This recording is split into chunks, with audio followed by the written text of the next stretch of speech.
Assalamualaikum warahmatullahi wabarakatuh. Perkenalkan nama saya Lita Widati dari Universitas Al-Qolam Malang. Di sini saya akan memaparkan tentang PPT saya dengan judul Keselamatan, Kesehatan, dan Nutrisi Anak Usia Dini. Konsep kesehatan holistik anak usia dini itu mencakup 4 aspek, yaitu fisik, mental, spiritual, dan sosial anak. Melalui nutrisi seimbang, lingkungan aman, aktivitas fisik, kebersihan, dan kasih sayang, itu adalah cara optimalisasi kesehatan anak usia dini untuk membangun kecerdasan serta daya tahan tubuh dalam jangka panjang. Pendekatan holistik integratif itu juga diperlukan, seperti kelas parenting pada anak usia dini. Pendekatan ini memperkuat gizi anak untuk mendukung kesehatan, kecerdasan mereka dalam jangka panjang secara efektif. Gizi seimbang adalah fondasi esensial untuk tumbuh kembang anak usia dini. Pola makan yang tepat memastikan anak mendapatkan semua nutrisi penting sambil menghindari makanan yang dapat menghambat perkembangan mereka. Peran gizi seimbang yaitu bila mana nutrisi yang tepat dan pembiasaan hidup yang sehat dapat membentuk dasar kesehatan dan perkembangan optimal anak usia dini. Komponen gizi yang penting adalah karbohidrat, protein, lemak, vitamin, dan mineral. Itu sangat krusial untuk mendukung pertumbuhan fisik dan perkembangan kognitif anak usia dini secara optimal. Lalu yang ketiga adalah gaya hidup dan pantangan, seperti PHBS, perilaku hidup bersih sehat, seperti cuci tangan dan imunisasi itu berkontribusi 40% pada status kesehatan. Penting juga untuk menghindari makanan yang tinggi akan gula dan garam, demi mencegah gangguan tumbuh kembang pada anak usia dini. Penilaian status gizi. Memahami peran makronutrien dan mikronutrien penting dalam menjaga kesehatan dan fungsi tubuh. Yang pertama adalah sumber energi dan cadangan. Sumber energi dan cadangan ini kita mendapatkannya dari karbohidrat. Untuk apa? Untuk bahan bakar otak. Lemak itu juga menyediakan sumber energi cadangan yang terkonsentrasi untuk aktivitas dalam jangka panjang. Lalu yang kedua adalah pembangun dan perbaikan jaringan. Pembangun dan perbaikan jaringan ini kita dapat dari protein. Protein ini sangat penting untuk membangun dan memperbaiki semua jaringan tubuh, termasuk otot, kulit, tulang, serta dapat berfungsi sebagai cadangan energi jika diperlukan. Yang ketiga adalah metabolisme dan transportasi.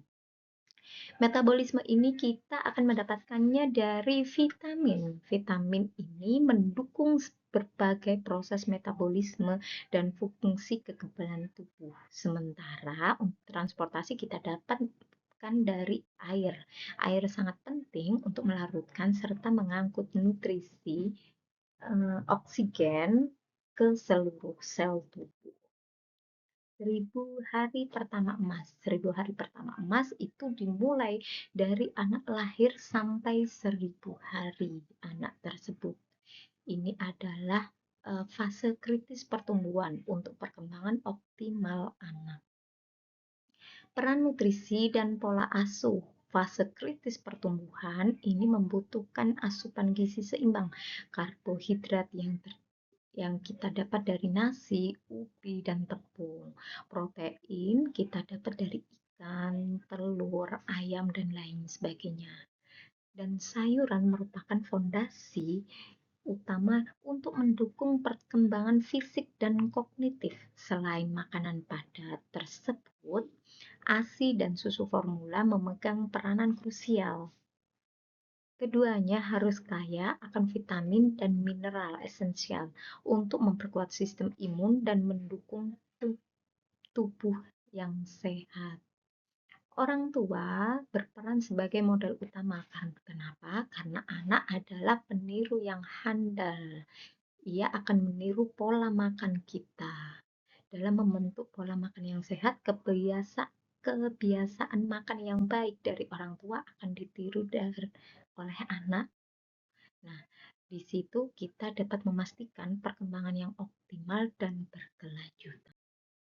Ciri anak yang sehat itu indikator kunci untuk tumbuh kembang yang optimal. Aktivitas fisik dan kebersihan diri menjadi indikator pendukung yang krusial bagi kesehatan anak, membentuk dasar fundamental untuk pertumbuhan dan perkembangan yang sehat.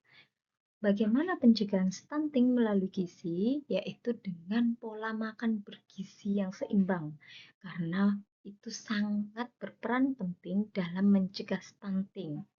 Data Kemenkes menunjukkan prevalensi stunting di Indonesia untuk pertama kalinya berhasil turun di bawah 20%. Alhamdulillah ya Bunda. Prinsip utama dalam tumbuh kembang anak yang pertama yang harus kita punya adalah gizi optimal. Gizi optimal dari bahan alami. Yang pertama usahakan seperti itu. Yang kedua adalah deteksi dini pertumbuhan dan ketiga intervensi berbasis komunitas. Bagaimana strategi pencegahan gizi buruk? Yang pertama adalah menganalisa gizi dan kesehatan anak usia dini. Prioritaskan bahan alami dibanding makanan olahan atau makanan kemasan yang dijual di toko-toko untuk memastikan asupan gizi secara optimal. Lalu yang kedua, lakukan pemantauan antropometri rutin seperti penimbangan berat badan, lalu pengukuran tinggi badan, pengukuran tingkat kepala, dan lain sebagainya. Itu sebagai bentuk deteksi dini gangguan pertumbuhan. Implementasikan strategi pencegahan malnutrisi melalui intervensi berbasis keluarga dan komunitas. Bagaimana langkah-langkahnya? Yaitu prioritaskan bahan alami dibanding makanan olahan untuk memastikan asupan gizi yang optimal. Lalu yang kedua, lakukan pemantauan antropometri rutin sebagai deteksi dini. Peran keluarga dalam menjaga kesehatan. Nah, peran keluarga ini sangatlah penting karena anak adalah peniru yang handal. Dan keluarga adalah pihak pertama yang membentuk pola hidup sehat pada anak. Teladan orang tua dan suasana rumah yang sangat mempengaruhi tumbuh kembang anak. Evaluasi tumbuh kembang ini bertujuan untuk memastikan perkembangan optimal pada anak usia dini. Yang pertama, pantau milestone perkembangan. Pantau pencapaian milestone perkembangan sesuai usia untuk memastikan pertumbuhan anak berjalan secara optimal dan mendeteksi dini potensi keterlambatan. Yang kedua, konsultasi tenaga kesehatan. Jadi, ketika kita selesai memantau milestone tadi perkembangan, konsultasikan ke tenaga kesehatan jika ditemukan adanya keterlambatan Bunda. Jangan ragu untuk berkonsultasi dengan tenaga kesehatan yang profesional untuk mendapatkan penanganan yang tepat. Yang ketiga adalah pentingnya deteksi dini dengan evaluasi rutin dan intervensi cepat. Kita dapat mendukung tumbuh kembang anak secara maksimal dan membantu mereka mencapai potensi yang penuh. Kesimpulannya adalah menjaga kesehatan anak adalah tugas bersama. Dibutuhkan kepedulian, pengetahuan, dan tindakan nyata agar anak tumbuh kembang dengan sehat, cerdas, dan bahagia. Inilah paparan dari saya. Terima kasih. Wassalamualaikum warahmatullahi wabarakatuh.